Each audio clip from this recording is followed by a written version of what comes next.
ಸರ್ಕಾರ ಅಧಿಕಾರಿಗಳಿಗೆ ಹೇಳಿ ಧಿಕ್ಕಾರ. ಟೊಮೆಟೊ ಬೆಲೆಗೆ ನಿಗದಿ ಮಾಡಿದ ಸರ್ಕಾರಕ್ಕೆ ಹೇಳಿ ಧಿಕ್ಕಾರ. ಬೇಕೇ ಬೇಕು, ಬೇಕೇ ಬೇಕು. ಎಲ್ಲಿ ತನಕ ಹೋರಾಟ, ಏತಕ್ಕಾಗಿ ಹೋರಾಟ, ರಕ್ತವನ್ನು ಚೆಲ್ಲುತ್ತೇವೆ. ಬೇಕೇ ಬೇಕು, ಬೇಕೇ ಬೇಕು. ಸರ್ಕಾರಂತೆ ಸರ್ಕಾರ, ಸರ್ಕಾರಂತೆ ಸರ್ಕಾರ ಬೇಕು, ಬೇಕೇ ಬೇಕು. ಒಡ್ಡಳ್ಳಿಯಲ್ಲಿ ಮಾರುಕಟ್ಟೆಯಲ್ಲಿ ನಾವು ಧರಣಿ ಮಾಡ್ತಾ ಇರೋದು ಏನಂತಂದ್ರೆ, ರೈತರು ಒಂದು ಟೊಮೆಟೊ ಬೆಲೆಯನ್ನು ಬೆಳಿಬೇಕಾದ್ರೆ ಅವರು ಪ್ರಾಣನ ಅಡ ಇಟ್ಟು ಬೆಳೀತಾ ಇದ್ದಾರೆ. ಇವತ್ತಿನ ದಿನಗಳಲ್ಲಿ ಪ್ರಾಣ ಅಂತ ಯಾಕೆ ಹೇಳ್ತೀವಿ ಅಂತಂತಂದ್ರೆ, ಇಲ್ಲ ಜಮೀನು ಅಡ ಇಟ್ಟಿದ್ದಾಯ್ತು, ಒಡವೆ ಅಡ ಇಟ್ಟಿದ್ದಾಯ್ತು, ಎಲ್ಲ ಅಡ ಇಟ್ಟು ಎಲ್ಲ ಹೋಗಿದ್ದಾವೆ. ಈಗ ಪ್ರಾಣ ಒಂದೇ ಇರೋದು ರೈತರಿಗೆ. ಆ ಪ್ರಾಣನ ಅಡ ಇಟ್ಟು ರೈತರು ಬೆಳೆ ಬೆಳೀತಾ ಇದ್ದಾರೆ. ಆದರೆ ಅವರ ಬೆಳೆಗೆ, ಅವ್ರ ಶ್ರಮಕ್ಕೆ, ಅವ್ರ ಬೆವರಿಗೆ ಬೆಲೆ ಸಿಗ್ತಾ ಇಲ್ಲ. ಈಗ ನಿಗದಿತ ದರ ಇಲ್ಲ. ಇವತ್ತು ರೋಡ್ ಅಲ್ಲಿ, ರಸ್ತೆಗಳಲ್ಲಿ ಸುರಿತಾ ಇದ್ದಾರೆ, ತಗೊಂಡು ಬಂದು ಅವರ ರಕ್ತ ಚೆಲ್ತಾ ಇದ್ದಾರೆ ಟೊಮೆಟೊ ಬೆಳೆಯೋದಕ್ಕೆ. ಈ ಒಂದು ಸರ್ಕಾರಕ್ಕೆ ಅದನ್ನು ಕಾಣ್ತಾ ಇಲ್ವಾ ಅಂತ ನಾವು ಕೇಳ್ತಾ ಇದ್ದೇವೆ. ಇವತ್ತು ನಾವು ಪ್ರಶ್ನೆ ಮಾಡ್ತಿರೋದು ಏನಂತಂದ್ರೆ, ಸರ್ಕಾರಗಳು ಬೇರೆ ಎಲ್ಲದಕ್ಕೂ ನಿಗದಿತ ದರ ಇದೆ, ರೈತರು ಬೆಳೆಯುವಂತ ಬೆಳೆಗೆ ಯಾಕೆ ನಿಗದಿತ ದರ ಮಾಡಿಲ್ಲ? ಈ ಸುಮಾರು ಟೊಮೆಟೊ ಬೆಳೆಯೋಕ್ಕೆ ಸುಮಾರು ಲಕ್ಷಗಳು ಖರ್ಚು ಮಾಡ್ತಾ ಇದ್ದಾರೆ.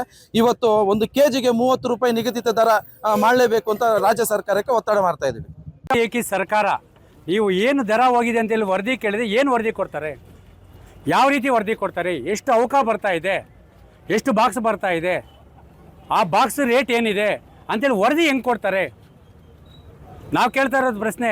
ನಮ್ಗೆ ಗೊತ್ತಿದೆ ಇವಾಗ ಸರ್ಕಾರದ ಮೇಲೆ ಯಾವ ರೀತಿ ಅವ್ರು ಬಗ್ಗು ಬಡಿಬೇಕಂತ ನಮ್ಗೆ ಗೊತ್ತೈತೆ. ಅವ್ರು ಏಕಾಏಕಿ ಆಯಿತು 1 ರೂಪಾಯಿ ಕೊಡ್ತೀವಿ, 2 ರೂಪಾಯಿ ಕೊಡ್ತೀವಿ, ನಾವು ಬೆಂಬಲ ಬೆಲೆ ಘೋಷಣೆ ಮಾಡ್ತೀನಿ ಅಂದಾಗ ಇವರು ವರದಿ ಏನು ಕೊಡ್ತಾರೆ?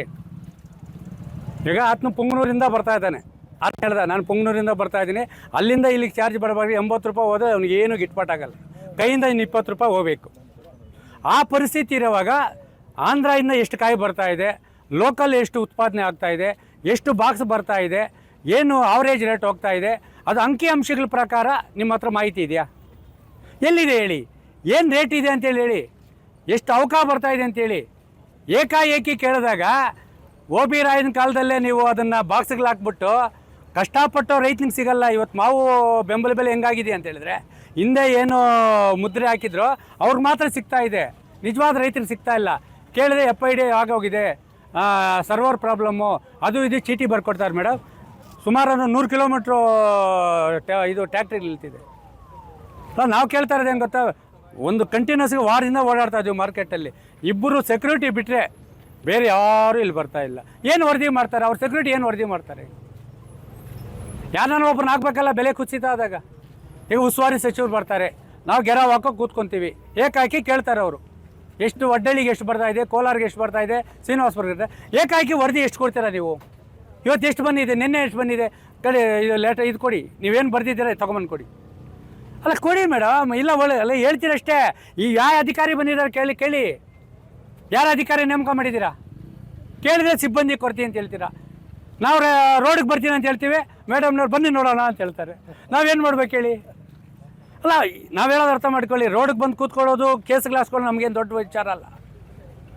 ನಾವು ಕೇಳೋದೇನು ಗೊತ್ತಾ, ನಿಮ್ಮ ಗ್ರೀನ್ ಇಂಕ್ಗೆ ಒಂದು ಬೆಲೆ ಕೊಟ್ಟರೆ ಅದರಲ್ಲಿ ನೀವು ವರದಿ ಮಾಡಿ ನಿಮ್ಮ APMC ಸಹಾಯಕಾರಿ ನಿರ್ದೇಶಕರು ಕೊಟ್ಟು, ಅವರು DC ಕೊಟ್ಟು DC ಕಡೆಯಿಂದ ಮಾಡಿದರೆ ನಮಗೇನೋ ನ್ಯಾಯ ಸಿಗ್ತದೆ. ಟೊಮಾಟೊ ಬೆಳೆಗಾರರನ್ನೇ ನಿರ್ಲಕ್ಷ್ಯ ಆಗ್ಬಿಟ್ಟೈತೆ. ಏನು ಹುಣಸೆ ಮರಗಳಿದೆಯಾ, ಟೊಮಾಟೊ ಬೆಳೆ ಎಲ್ಲ ಬಿಟ್ಬಿಡೋಣಪ್ಪ ಅಂತೇಳಿ ಹುಳಿ ಮಾಡ್ಕೊಳಕ್ಕ, ಇಲ್ಲ ಏನೋ ಮಾತ್ರೆ ಗೀತ್ರೆ ಏನು ಉತ್ಪಾದನೆ ಹೇಳ್ಬಿಟ್ರಿ ಕೆಡ್ತು ಹುಳಿ ಬರೋಕ್ಕೆ, ಅದನ್ನು ಅವ್ರನ್ನ ಬಿಟ್ಬಿಡ್ತೀವಿ. ನಮ್ಮ ಪರಿಸ್ಥಿತಿ ಹಿಂಗಿದೆ. ಅಲ್ಲ ಕೇಳಿ, ಈಗ ಮಾರ್ಕೆಟಲ್ಲಿ ಎಷ್ಟು ಅವಕಾಶ ಬರ್ತದೆ, ಏನು ರೇಟ್ ಆಗಿದೆ, ಯಾರು ಅವರಿಬ್ಬರು ಸೆಕ್ಯೂರಿಟಿ ಇದ್ದಾರೆ ಕೇಳಿ. ಅವ್ರು ಬಿಟ್ಟು ಬೆಳಗ್ಗೆ ನಾವು 9 ಗಂಟೆಗೆ ಇಲ್ಲಿ ಬಂದಿರೋರು, ಆ ಗಾಡಿ ಹಾಕೊಂಡ್ರೆ ನೇನು ಏಷ್ಯದೆ ಅಂತೆಲ್ಲ ಆತ್ಮ ಮೇಲೆ ಗಲಾಟ, ಆ ಗಾಡಿ ಹಾಕೊಂಡ್ರೆ ನೇನು ಏಷ್ಯದೆ ಅಂತೆಲ್ಲ ಗಲಾಟ. ಅವ್ರು ಅದನ್ನು ನೋಡೋದೇ ಇದಾಗ್ತಾರೆ ಅಂತೇಳಿ ರೇಟ್ ಏನು ಹೋಗಿದೆ ಅಂತೇಳಿ ನಿಮ್ಗೆ ಮಾಹಿತಿ ಕೊಡೋರು ಯಾರು? ಕನಿಷ್ಠ ಯಾರೋ ಒಬ್ಬ ಅಧಿಕಾರಿ ಇರಬೇಕಲ್ಲ ಇಲ್ಲಿ.